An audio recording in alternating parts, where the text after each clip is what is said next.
pour entrer dans le thème, dans le vif du sujet, parce qu'aujourd'hui nous allons parler de la femme africaine. Et là nous venons d'écouter King Messan qui est en train de célébrer la femme africaine. Mais avant de parler de la femme africaine, nous sommes là le 31 juillet, la journée internationale de la femme africaine. Qui peut nous dire pourquoi, quelle est l'origine de cette journée? Parce que dans l'année, nous avons déjà le 8 mars, qui est la journée des droits de la femme. D'accord? Nous avons le 28 mai, qui est la journée internationale d'action pour la santé des femmes. Qu'est-ce qui a amené à porter un choix sur une autre date? Et cette fois-ci, ce n'est pas pour toutes les femmes du monde entier, mais pour les femmes africaines exclusivement. Qui peut nous donner un élément de réponse? Oui. Ok. Nous pouvons noter déjà que, contrairement à la journée internationale de la femme, il y a des droits de la femme qui est célébrée le 8 mars. La journée internationale de la femme africaine n'est pas trop célébrée. Okay. Mais l'idée de cette journée est née à Dar es Salaam en 1962, à l'initiative de Awa Keita, une femme militante, et elle était la première femme députée au Mali. Donc après les indépendances, les femmes ont vraiment senti la nécessité de se mettre ensemble ou bien de se mettre en synergie pour travailler pour l'amélioration des conditions de vie de la femme africaine.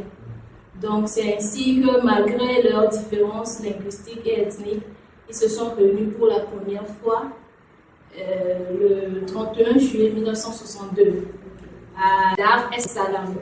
Et au cours de cette rencontre, ils ont instauré la première organisation de la femme qui se nomme Organisation de la femme africaine, qui est devenue plus tard l'Organisation panafricaine des femmes. Donc, suite à cette journée, l'ONU a initié cette journée qui a premièrement démarré le 31 juillet 1962 et qui a été finalement plus encendiée à partir de 1974. Excellent. Excellent. Donc, tout a commencé par les femmes africaines qui se sont levées. Ils sont levés et ont attiré l'attention du monde entier sur la nécessité d'offrir la parole aux femmes sur le continent. Et pour le petit rappel, Dar es Salaam, c'est dans l'ancien Tanganyika, qui est aujourd'hui Tanzanie. C'est ça. Ok. Maintenant, ça c'est le décor. Et donc pour vous, nous venons d'écouter King Messan, qui dit pour lui, la femme africaine, c'est cette femme qui a porté haut l'étendard de toute une nation. Et pour chacun de vous, quand on parle de femme africaine, vous pensez à quoi? Monsieur Fabrice, femme africaine. Déjà, quand on parle de femmes africaines, je pense à cette femme-là qui m'a porté hommage à mon enfant. Et vraiment, cette femme qui est représentative, cette femme vraiment qui est un modèle, et cette femme battante qui se donne chaque jour pour que sa génération future puisse emboîter les pas et emprunter des valeurs qu'elle partage déjà, comme déjà la fidélité, l'engagement et vraiment être un exemple. L'exemple, je sors de ça. La femme africaine aujourd'hui, c'est une femme d'exemple. Quand elle se dit femme africaine, donc quand on parle de femme africaine, c'est un modèle. Intéressant. Merci beaucoup pour cette bonne image. Ouais. Femme africaine égale modèle, égale leader. Intéressant. Oui, mademoiselle Marie. Pour moi, la femme africaine, c'est une femme forte. C'est une femme qui contribue au bien-être de sa famille. C'est une femme que, malgré tous les soucis qu'elle peut avoir derrière, peut sortir de sa chambre pour offrir du sourire à son enfant, à sa famille. C'est une femme vertueuse, c'est une femme résiliente, c'est une femme pleine de vie. Wow. Une femme vertueuse, j'aime ça. Une femme vertueuse, une femme modèle, une femme vertueuse. Marie. Ok, quand on me pose la question de savoir quelle idée j'ai de la femme africaine, comme monsieur Ida, je pense à mon moment. Ok. Cette dame-là, cette dame forte, cette battante, cette dame entrepreneur, cette dame qui devant toute situation se dit c'est possible. Cette dame qui ne se cache pas derrière les problèmes pour dire c'est fini. Je pense à cette dame-là qui a des valeurs qui aujourd'hui, quoi qu'on dise, sont en train de se perdre, comme la loyauté, la fidélité, l'amour, la joie de vivre. La femme africaine, c'est... Je n'ai pas en fait de mots pour qualifier la femme africaine. Elle est tout simplement exceptionnelle. Est-ce que c'est parce que vous êtes femme que vous trouvez que la femme africaine est exceptionnelle? Non, ce n'est pas parce que je suis femme que je pense que la femme africaine est exceptionnelle. Puisqu'on ne parle pas seulement de femmes, mais on parle de femmes africaines. De ces dames-là qui se réveillent le matin avant tout le monde et qui se couchent après tout le monde. De ces dames-là qui passent leur journée à être non seulement les éducateurs de leurs enfants, mais aussi les éducateurs de leurs maris. De ces dames-là qui veillent sur leur mari. Oui, de ces dames-là qui veillent sur leur mari matin, midi, soir. De ces dames-là qui se réveillent, qui demandent dans ta journée, tu feras quoi? Il faut que je mette ça en place, il faut que je mette ça en place. De ces dames-là que vous avez, vous les hommes africains, et que vous n'avez plus peur. Nous parlons de ces dames-là. Intéressant. Mais Maria soulevait un point sur lequel on va revenir plus tard. Elle a parlé des valeurs de la femme africaine qui sont en train de se perdre, comme la loyauté, la fidélité, tout. On va revenir dessus plus tard. D'accord. Mais monsieur Jean-Claude Enoch, femme africaine. J'ai appris que vous êtes poète. Alors, est-ce que ça vous explique? Est-ce que vous avez un poème pour la femme africaine? Bon, tout reste hier seulement, j'ai écrit quelque chose. Vous avez ça en tête? Non. Vous allez nous dire ça. D'accord. Mais bon, moi, quand on dit femme africaine, je vois force, beauté, éclat. Et je peux résumer tout. La femme africaine est l'essence même de la détermination. Par exemple, quand on prend cette sculpture, représente déjà la femme africaine.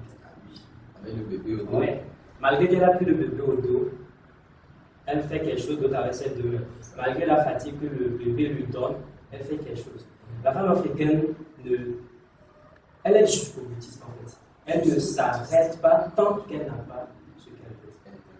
Voilà pour moi la femme africaine, une femme résiliente, mademoiselle Marie l'a déjà dit, une femme qui va jusqu'au bout, elle n'abandonne pas. Et justement, quand on parle de ça, on voit l'image d'une femme qui est devant des épreuves et qui essaie de forcer, qui essaie d'aller jusqu'au bout. Et depuis un an, nous avons une épreuve commune que nous tous nous traversons, qui est la Covid. Qu'est-ce que vous pensez de la Covid vis-à-vis de la femme africaine? Est-ce que, M. Kila, par exemple, ces valeurs que la femme africaine vous inspire, est-ce que vous pensez qu'avec l'arrivée de la Covid, est-ce que ça a touché quelque chose de la vie de la femme africaine? Effectivement, M. Attor, ça a touché la vie de la femme africaine. Cette femme entrepreneur qui ne maîtrisait pas, parce que le Covid, aujourd'hui, on peut dire qu'elle a apporté cette valeur numérique, qui est une valeur ajoutée au monde de maintenant. La femme africaine, avant qui allait au marché et qui était considérée dans un jargon comme la bonne dame, qui n'avait pas fait assez d'écoles, assez d'études, excusez-moi. Face à cette numérisation du monde, est vraiment en décalage. Et aujourd'hui, on remarque que vraiment la femme africaine, qu'on considérait, le Covid a fait sortir des inégalités qui a mis la femme africaine derrière. Et avec le Covid aujourd'hui, la femme africaine vraiment a eu un impact qu'on peut remarquer dans toute forme de décision. Parce que je peux dire que la femme africaine a perdu beaucoup de choses en résumé avec ce Covid. Votre intervention m'intéresse parce que quand on parle de femme africaine, vous voyez plus à la femme rurale. Cette femme-là qui n'a pas, parce que en dehors de ça, nous avons aussi des femmes qui sont bien instruites, qui ont réussi à s'adapter à la Covid. Mais vous faites le focus sur ces femmes rurales-là. Vous estimez à combien de pourcents, d'accord, les femmes rurales par rapport aux femmes, voilà, aux femmes modernes, si on peut le dire comme ça. Parce que vous savez, quand on prend le cas du Togo, on va rester au Togo, d'accord. Au Togo, nous avons Lomé. Et Lomé, c'est vrai que Lomé a une grande partie de la population, mais l'autre grande partie est à l'intérieur du pays. Donc vous, votre point ne touche pas les femmes de Lomé forcément, mais vous vous intéressez plus aux femmes qui sont à l'intérieur du pays. Et vous pensez que ces femmes qui sont à l'intérieur du pays ont eu beaucoup de mal face à la Covid. Parce qu'il y a beaucoup de choses qui sont passées sur le numérique, sur le digital, et elles n'ont pas réellement tout ce qu'il faut, tous les éléments pour pouvoir s'adapter à cette nouvelle vie-là. Vous pensez que les femmes à l'intérieur, à Lomé, combien de pourcents à peu près? Bon, est-ce qu'il y a une estimation? Ça, je ne sais pas. Mais vous, dans vos calculs? Je peux dire que, au fait, aujourd'hui, le problème vient d'être constaté parce que le Covid est arrivé. Donc, du coup, je vais dire que les informations, ça change de jour en jour. Et face à ces recensements-là, c'est toujours en train.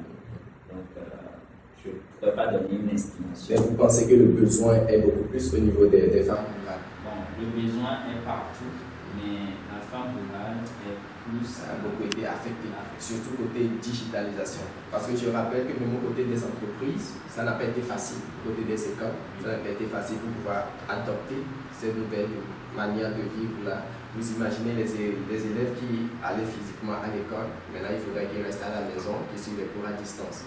Donc en dehors des femmes, il y a aussi beaucoup d'autres secteurs qui ont été touchés justement par la Covid. Et nous allons revenir là-dessus. Je reviens à Mademoiselle Marie Moni. Vous disiez que pour vous, la femme, elle se lève le matin très tôt, elle se couche très tard, elle s'occupe de son mari, elle s'occupe des enfants, elle s'occupe de tout ce qui se passe dans la maison. Maintenant, avec la Covid, vous pensez que la femme africaine a beaucoup de mal? Est-ce que la Covid a gâté beaucoup de choses? Qu'est-ce que vous en pensez avec vos expériences, avec votre parcours? La femme africaine, elle a été touchée. Je vais parler du Togo puisque c'est ce que je maîtrise mieux. Et si je dois parler du Togo, je ne vais pas parler de Lomé non plus, parce que je ne maîtrise pas trop les Lomé. Je maîtrise le côté rural. Les femmes, par exemple, d'Agné. On rappelle que Agné, c'est dans la région des Plateaux. Dans la région des Plateaux. Combien de kilomètres à peu près de route? 200, 300? Je sais. Pas 200, 200 et quelques. Oui. 200 et quelques kilomètres. Ok, les femmes d'Agné ont l'habitude de dire, quand je vais au marché, il n'y a aucune balaison, rien ne marche. Okay. Il y a les marchés qui ont été un temps fermés. Pour éviter la contamination. Pour éviter la contamination. Il y a les mesures barrières qui ont été mises en place. Il y a, par exemple, le transport qui est devenu cher pour ces dames commerçantes. Non seulement les commerçantes, ça a touché aussi les femmes cultivatrices. Puisque après le champ, elles doivent venir vendre ce qu'elles ont au marché. Et donc, puisque les marchés étaient fermés, donc elles ne pouvaient plus venir au marché. Elles ne pouvaient plus venir. Celles qui vont payer pour aller vendre vont dire par exemple que quand je vais prendre la voiture, c'est un peu cher. Et la voiture est devenue chère au marché, c'est plus vraiment ça. Et ça prend du temps avant que je puisse vendre. Donc je ne peux plus payer ça au même prix qu'avant. Donc ça a touché le côté financier de ces femmes-là que moi je connais. Les femmes rurales. Oui. Et je me dis que ça doit aussi toucher les femmes de Lomé, puisque les réalités sont les mêmes. Pour les commerçants, par exemple, les réalités sont les mêmes. Elles doivent prendre une voiture, elles doivent voyager à des pays, elles doivent venir vendre. Il y a des frais qui, en temps, étaient doublés. Et pour les femmes qui voyagent à l'international, il y a certains voyages même qui ne sont plus possibles. Qui ne sont plus possibles. Voilà, parce qu'on a des femmes qui vont Chine, Togo. Oui, voilà. Actuellement, c'est pas possible. Et donc ça a touché ces femmes-là. Il y en a même qui ne font plus rien. Par exemple, à part les commerçantes, les agriculteurs, il y a aussi ces femmes-là qui vont par exemple au service. Et je rappelle qu'en temps, on a licencié plein de personnes. Et ces femmes-là, y compris. Or, peut-être c'est elle qui prend soin de sa famille.